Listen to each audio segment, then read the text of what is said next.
News নির্ভীকের পক্ষ থেকে সকলকে শুভেচ্ছা, অভিনন্দন, ভালোবাসা জানিয়ে নিউজ নির্ভীকে সকলকে স্বাগত জানাচ্ছি।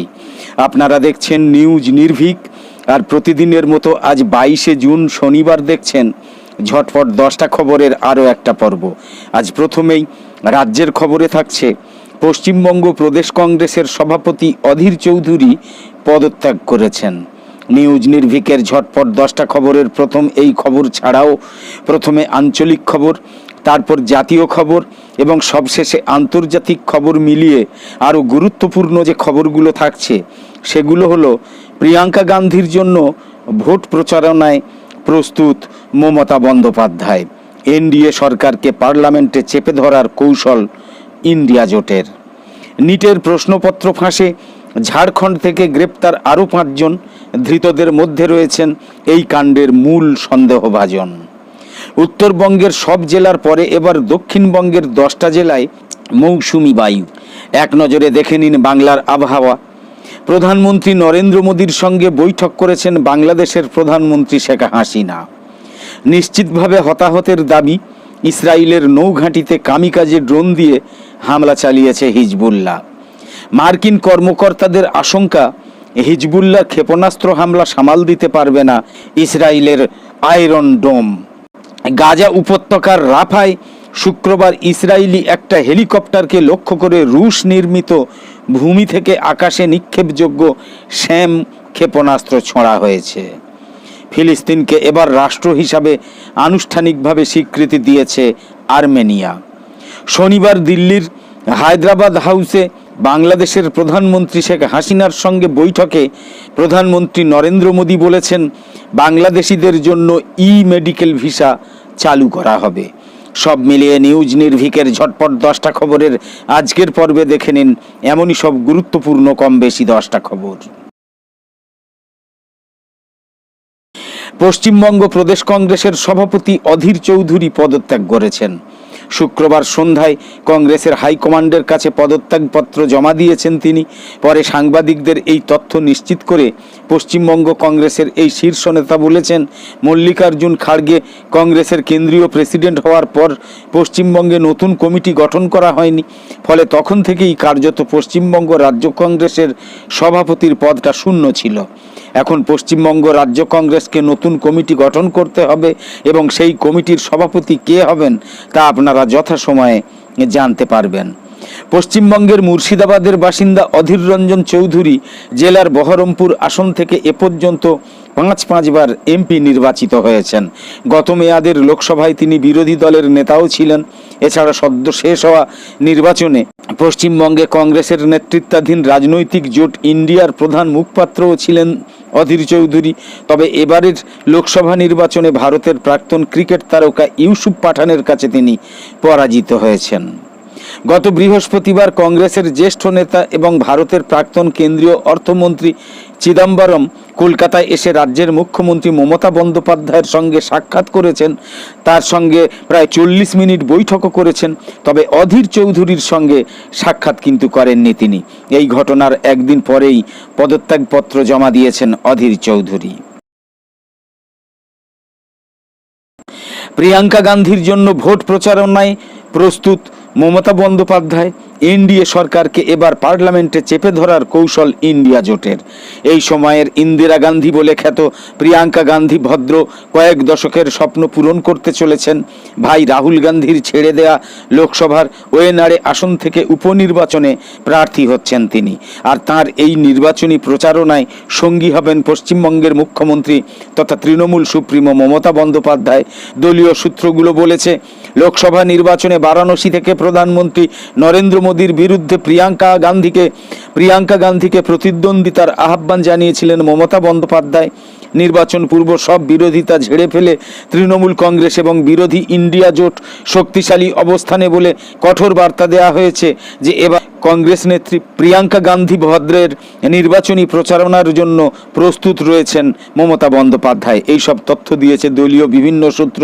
অনলাইন এনডিটিভির খবরে বলা হয়েছে, প্রিয়াঙ্কা গান্ধীর প্রচারণার জন্য মমতা শুধু যে নিজেই ইচ্ছুক এমন নয়, তৃণমূল কংগ্রেস সূত্রগুলো বলেছে, গত ডিসেম্বরে ইন্ডিয়া জোটের এক মিটিংয়ে বারাণসীতে প্রধানমন্ত্রী মোদির বিরুদ্ধে তাকে প্রতিদ্বন্দ্বিতার আহ্বান জানিয়েছিলেন মমতা বন্দ্যোপাধ্যায়। 2019 সালের শুরুর দিকে কংগ্রেসের মধ্যেও এই ধারণা ছিল। খবরে বলা হয়েছে, ওয়েনাড়েতে উপনির্বাচন যখন হবে তখন সেখান থেকে লড়াই করবেন প্রিয়াঙ্কা গান্ধী। দ্বিতীয়বারের জন্য এই আসনে 3,60,000 ভোটের ব্যবধানে বিজয়ী হয়েছেন তার ভাই রাহুল গান্ধী। রাহুল গান্ধী উত্তরপ্রদেশের অতি গুরুত্বপূর্ণ রায়বেরিলি আসনটা রেখে দিয়ে ওয়েনাড়ে আসনটা ছেড়ে দেবেন। এই আসনেই উপনির্বাচন হবে তখন। লোকসভার বহরমপুর আসনে মমতার কঠোর সমালোচক এবং টানা 5 বার বিজয়ী অধীর রঞ্জন চৌধুরী এবার পরাজিত হওয়ার পর কংগ্রেস এবং মমতা বন্দ্যোপাধ্যায়ের মধ্যে বন্ধন সম্প্রীতি বৃদ্ধি পেয়েছে বলে সংবাদ সূত্রে খবর। সোমবার শুরু হচ্ছে পার্লামেন্টের অধিবেশন। এই পার্লামেন্টে 2014 সালের পর প্রথমবার শক্তিশালী একটা বিরোধী দল থাকবে। সূত্র বলছে, এতে ইন্ডিয়া জোটের সদস্যদের সঙ্গে আরও উন্নত সমন্বয়ের মাধ্যমে কাজ করবেন মমতা বন্দ্যোপাধ্যায়। এরই মধ্যে এর লক্ষণও দেখা গিয়েছে। নতুন 3টে ক্রিমিনাল আইন, ভারতীয় নয়া সংহতি, ভারতীয় নাগরিক সুরক্ষা সংহিতা এবং ভারতীয় সাক্ষ্য অধিনিয়ম বাস্তবায়নের বিরুদ্ধে জোটবদ্ধভাবে বিরোধিতা শুরু করেছে তৃণমূল, কংগ্রেস এবং DMK. Indian penal code, code of criminal procedure এবং ইন্ডিয়ান এভিডেন্স অ্যাক্টের পরিবর্তে যথাসময়ে এই 3টে আইন ব্যবহৃত হওয়ার কথা ছিল। নিটের প্রশ্নপত্র ফাঁসে ঝাড়খণ্ড থেকে গ্রেপ্তার আরও 5 জন। ধৃতদের মধ্যে রয়েছেন এই কাণ্ডের মূল সন্দেহভাজন। তদন্তকারীরা মনে করছেন, হাজারিবাগের একটা সেন্টার থেকে নিটের প্রশ্নপত্র ফাঁস হয়েছিল প্রথম। তারপর সেখান থেকেই এই প্রশ্নপত্র অন্যত্র ছড়িয়ে পড়ে। নিটের প্রশ্নপত্র ফাঁস কাণ্ডে আগেই 13 জনকে গ্রেপ্তার করেছিল পুলিশ। এবার ঝাড়খণ্ড থেকে এই কাণ্ডের মূল সন্দেহভাজন সিকান্দার যাদবেন্দ্র সহ 5 জনকে গ্রেপ্তার করা হয়েছে। শুক্রবার দেওঘর থেকে সিকান্দার যাদব এবং আরও 4 জনকে গ্রেপ্তার করেছে বিহার পুলিশ। নিট কেলেঙ্কারিতে এই নিয়ে গ্রেপ্তারির সংখ্যা বেড়ে হয়েছে 18 জন। দেওঘর পুলিশ জানিয়েছে যে 5 জনকে গ্রেপ্তার করা হয়েছে তাদের জেরা করার জন্য পাটনায় নিয়ে যাওয়া হয়েছে। উত্তরবঙ্গের সব জেলার পরে এবার দক্ষিণবঙ্গের 10টা জেলায় মৌসুমি বায়ু। এক নজরে দেখে নিন বাংলার আবহাওয়া। কলকাতা এবং আশপাশের এলাকায় সকাল থেকে কখনো রোদ আবার কখনো মেঘলা আকাশ। আবহাওয়া দপ্তর জানিয়েছে, ইতিমধ্যে উত্তরবঙ্গের সব জেলার পরে মৌসুমি বায়ু দক্ষিণবঙ্গের 10টা জেলায় প্রবেশ করেছে। দক্ষিণবঙ্গের যেসব জেলায় ইতিমধ্যেই মৌসুমি বায়ু প্রবেশ করেছে সেগুলো হলো উত্তর 24 পরগনা, নদিয়া, কলকাতা, দক্ষিণ 24 পরগনা, মুর্শিদাবাদে। আংশিক প্রবেশ করেছে পূর্ব মেদিনীপুর, হাওড়া, হুগলি, পূর্ব বর্ধমান এবং বীরভূম জেলায়। আবহাওয়া দপ্তর জানিয়েছে, দক্ষিণবঙ্গের বাকি জেলা, বিহার, ওড়িশার বাকি অংশ এবং ঝাড়খণ্ডে মৌসুমি বায়ু প্রবেশের অনুকূল পরিবেশ তৈরি হয়েছে। এই পরিস্থিতিতে উত্তরবঙ্গে 23শে জুন পর্যন্ত বৃষ্টিপাত কমবে, তারপর তা ফের বৃদ্ধি পাবে। প্রধানমন্ত্রী নরেন্দ্র মোদীর সঙ্গে বৈঠক করেছেন বাংলাদেশের প্রধানমন্ত্রী শেখ হাসিনা। দুদিনের ভারত সফরে এসেছেন বাংলাদেশের প্রধানমন্ত্রী শেখ হাসিনা। শনিবার রাষ্ট্রপতি ভবনে তাদের স্বাগত জানান প্রধানমন্ত্রী নরেন্দ্র মোদী। বিদেশ মন্ত্রকের মুখপাত্র রণধীর জয়সওয়াল শেখ হাসিনাকে বিশেষ অতিথি হিসাবে বর্ণনা করেছেন। নিজের এক্স হ্যান্ডেলে তিনি লিখেছেন, তৃতীয়বার প্রধানমন্ত্রী হিসেবে নরেন্দ্র মোদী শপথ নেওয়ার পর বাংলাদেশের প্রধানমন্ত্রীর ভারত সফরে দুদেশের মধ্যে সম্পর্কের উন্নতি ঘটবে। রাষ্ট্রপতি ভবনে মন্ত্রীদের সঙ্গে দেখা করেছেন 2 দেশের প্রধানমন্ত্রী। বাংলাদেশের প্রধানমন্ত্রীকে স্বাগত জানান বিদেশমন্ত্রী এস জয়শঙ্কর, কেন্দ্রীয় মন্ত্রী জেপি নাড্ডা, জিতেন্দ্র সিং প্রমুখ। এদিন বাংলাদেশের প্রধানমন্ত্রী রাজঘাটে গিয়ে মহাত্মা গান্ধীর প্রতি শ্রদ্ধা জানান। বাংলাদেশের প্রধানমন্ত্রী শেখ হাসিনা ভারতের প্রধানমন্ত্রী নরেন্দ্র মোদীর আমন্ত্রণে 2 দিনের সফরে ভারতে এসেছেন। গত 9 জুন প্রধানমন্ত্রীর শপথ গ্রহণ অনুষ্ঠানেও উপস্থিত ছিলেন শেখ হাসিনা। ভারত এবং বাংলাদেশের মধ্যে সম্পর্কের উন্নতিতে এদিন 2 দেশের প্রধানমন্ত্রী বৈঠক করেছেন। পরে যৌথ সাংবাদিক বৈঠকে এই সম্পর্কের আরও উন্নতির কথা শোনা যায় 2 দেশের প্রধানমন্ত্রীর বক্তব্যে। নিশ্চিতভাবে হতাহতের দাবি। ইসরায়েলের নৌঘাঁটিতে কামিকাজে ড্রোন দিয়ে হামলা চালিয়েছে হিজবুল্লাহ। ইসরায়েলের একটা নৌঘাঁটিতে নিখুঁতভাবে আঘাত হানতে সক্ষম এক ঝাঁক আত্মঘাতী কামিকাজে ড্রোন দিয়ে হামলা চালিয়েছে লেবাননের হিজবুল্লাহ। সংগঠনটা এক বিবৃতিতে বলেছে, এটা ইসরায়েলের রাস আন নাকুরা ঘাঁটিতে অবস্থিত এমন কয়েকটা ভবনে নিখুঁতভাবে আঘাত এনেছে, যেসব ভবন ইসরায়েলি সেনা অফিসার এবং সাধারণ সৈনিকরা ব্যবহার করে। হামলায় নৌঘাঁটিটার একাংশ ক্ষতিগ্রস্ত হয়েছে এবং নিশ্চিতভাবে বলা যায় যে বহু সেনা হতাহত হয়েছে। তবে এই হামলার ব্যাপারে এখনও ইসরায়েলের পক্ষ থেকে কোনো প্রতিক্রিয়া জানা যায়নি। মার্কিন কর্মকর্তাদের আশঙ্কা, হিজবুল্লাহর ক্ষেপণাস্ত্র হামলা সামাল দিতে পারবে না ইসরায়েলের আয়রন ডোম। লেবাননের ইরানপন্থী সশস্ত্র সংগঠন হিজবুল্লাহর সঙ্গে পুরোদমে যুদ্ধ বেঁধে গেলে ইসরায়েল ঝুঁকির মুখে পড়তে পারে বলে আশঙ্কা প্রকাশ করেছেন আমেরিকা যুক্তরাষ্ট্রের কয়েকজন কর্মকর্তা। তাদের ভাষ্যমতে আয়রন ডোম সহ ইসরায়েলের আকাশ প্রতিরক্ষা ব্যবস্থাগুলোতে যত ক্ষেপণাস্ত্র রয়েছে তার চেয়ে হিজবুল্লাহর ক্ষেপণাস্ত্র এবং ড্রোনের সংখ্যা অনেক বেশি। সেই কারণে তাদের হামলা পুরোপুরি ঠেকানো সম্ভব নাও হতে পারে ইসরায়েলি প্রতিরক্ষা ব্যবস্থাগুলোর মাধ্যমে। আমেরিকা যুক্তরাষ্ট্রের ওই কর্মকর্তাদের সঙ্গে কথা হয়েছে সংবাদ সংস্থা সিএনএনের। তারা বলেছেন, ইসরায়েল ভয় পাচ্ছে হিজবুল্লাহ বিপুল পরিমাণ ক্ষেপণাস্ত্র এবং ড্রোন হামলার মুখে ঝুঁকিতে পড়তে পারে। আয়রন ডোম তাদের সঙ্গেও কথা বলেছে ইসরায়েলি কর্তৃপক্ষ। আর এমন সময় বিষয়টা নিয়ে কথা উঠছে যখন লেবাননের স্থল এবং আকাশপথে হামলা চালানোর ইঙ্গিত দিচ্ছে ইসরায়েল। ইসরায়েলের কর্মকর্তারা গত বুধবার যুক্তরাষ্ট্রকে জানিয়েছেন, দক্ষিণ গাজা থেকে সামরিক সরঞ্জাম উত্তর ইসরায়েলে সরিয়ে নেওয়ার পরিকল্পনা করছেন তারা। হিজবুল্লাহর বিরুদ্ধে সম্ভাব্য অভিযানের প্রস্তুতি হিসাবেই এমনটা করা হতে পারে।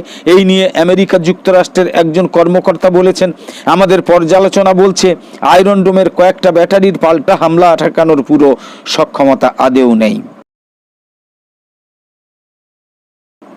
গাজা উপত্যকার রাফায় শুক্রবার ইসরায়েলি একটা হেলিকপ্টারকে লক্ষ্য করে রুশ নির্মিত ভূমি থেকে আকাশে নিক্ষেপযোগ্য শ্যাম ক্ষেপণাস্ত্র ছোঁড়া হয়েছে। ফিলিস্তিনি পিআইজে যোদ্ধারা এই হামলা করেছে বলে institute for study of war এবং ক্রিটিক্যাল ট্রিটস প্রজেক্ট তাদের সর্বশেষ যৌথ রণাঙ্গন প্রতিবেদনে এই তথ্য প্রকাশ করেছে। আমেরিকা যুক্তরাষ্ট্র ভিত্তিক প্রতিরক্ষা থিঙ্ক ট্যাঙ্ক দুটো জানিয়েছে, হেলিকপ্টারটা রাফা থেকে ইসরায়েলি হতাহতদের সরানোর সময় হামলার মুখে পড়ে। পিআইজে যোদ্ধারা রুশ মডেল SA-18 ক্রুজ বহনযোগ্য ক্ষেপণাস্ত্র লঞ্চার দিয়ে এই হামলা চালায়। শুক্রবার গাজা উপত্যকার বিভিন্ন স্থানে ফিলিস্তিনি যোদ্ধারা বেশ কয়েকবার মর্টার, রকেট এবং রকেট চালিত গ্রেনেড হামলা চালায়। বিশেষ করে মধ্য গাজার নেটজারিত করিডোর, দক্ষিণে রাফা এবং ইসরায়েলের সাথে ক্রসিংয়ের কাছে ইসরায়েলি অবস্থানে এইসব হামলা চালানো হয়। ফিলিস্তিনকে এবার রাষ্ট্র হিসাবে আনুষ্ঠানিকভাবে স্বীকৃতি দিয়েছে আর্মেনিয়া। ইসরায়েলের বিরোধিতার মুখেও সর্বশেষ আর্মেনিয়া দেশ হিসাবে ফিলিস্তিনকে স্বীকৃতি দিল। গতকাল শুক্রবার আর্মেনিয়ার পররাষ্ট্র মন্ত্রণালয় এক বিবৃতিতে এই তথ্য জানিয়েছে। খবর রয়টার্সের। দেশটার পররাষ্ট্র মন্ত্রণালয়ের বিবৃতিতে বলা হয়েছে, গাজায় ইসরায়েল হামাসের মধ্যেকার লড়াইয়ে অবিলম্বে যুদ্ধবিরতির আহ্বান সম্বলিত জাতিসংঘের প্রস্তাবনাকে সমর্থন করে আর্মেনিয়া। একই সঙ্গে ইসরায়েল ফিলিস্তিন সংঘাত নিরসনে দ্বিরাষ্ট্রভিত্তিক সমাধানকেও সমর্থন করে তারা। ফিলিস্তিন কর্তৃপক্ষের প্রেসিডেন্ট মাহমুদ আব্বাস এক বিবৃতিতে আর্মেনিয়ার এই সিদ্ধান্তকে স্বাগত জানিয়েছেন। তিনি একে ফিলিস্তিনি জনগণের জন্য একটা বড় অর্জন বলে অভিহিত করেছেন। অন্যদিকে ফিলিস্তিনকে স্বীকৃতি দেওয়ায় ইসরায়েলের রাজধানী তেল আবিবে নিযুক্ত আর্মেনীয় রাষ্ট্রদূতকে পররাষ্ট্র মন্ত্রণালয়ে তলব করে তীব্র প্রতিবাদ জানিয়েছে ইসরায়েল। এর আগে গত 28 মে ফিলিস্তিনকে একটা স্বাধীন রাষ্ট্র হিসাবে আনুষ্ঠানিকভাবে স্বীকৃতি দিয়েছিল ইউরোপের 3টে দেশ, স্পেন, নরওয়ে এবং আয়ারল্যান্ড। শনিবার দিল্লির হায়দ্রাবাদ হাউসে বাংলাদেশের প্রধানমন্ত্রী শেখ হাসিনার সঙ্গে বৈঠকে প্রধানমন্ত্রী নরেন্দ্র মোদী বলেছেন, বাংলাদেশিদের জন্য মেডিকেল ভিসা চালু করা হবে। বাংলাদেশের উত্তর পশ্চিমাঞ্চলের মানুষের সুবিধার জন্য রংপুরে একটা নতুন সহকারী হাইকমিশন খোলার উদ্যোগ নেওয়া হয়েছে। ভারতের বৃহত্তম উন্নয়ন অংশীদার বাংলাদেশ, আমরা বাংলাদেশের সঙ্গে সম্পর্ককে সর্বোচ্চ অগ্রাধিকার দিই। শনিবার দিল্লির হায়দ্রাবাদ হাউসে বাংলাদেশের প্রধানমন্ত্রী শেখ হাসিনার সঙ্গে সঙ্গে একান্ত এবং দ্বিপাক্ষিক বৈঠক শেষে নরেন্দ্র মোদী এই কথা বলেছেন।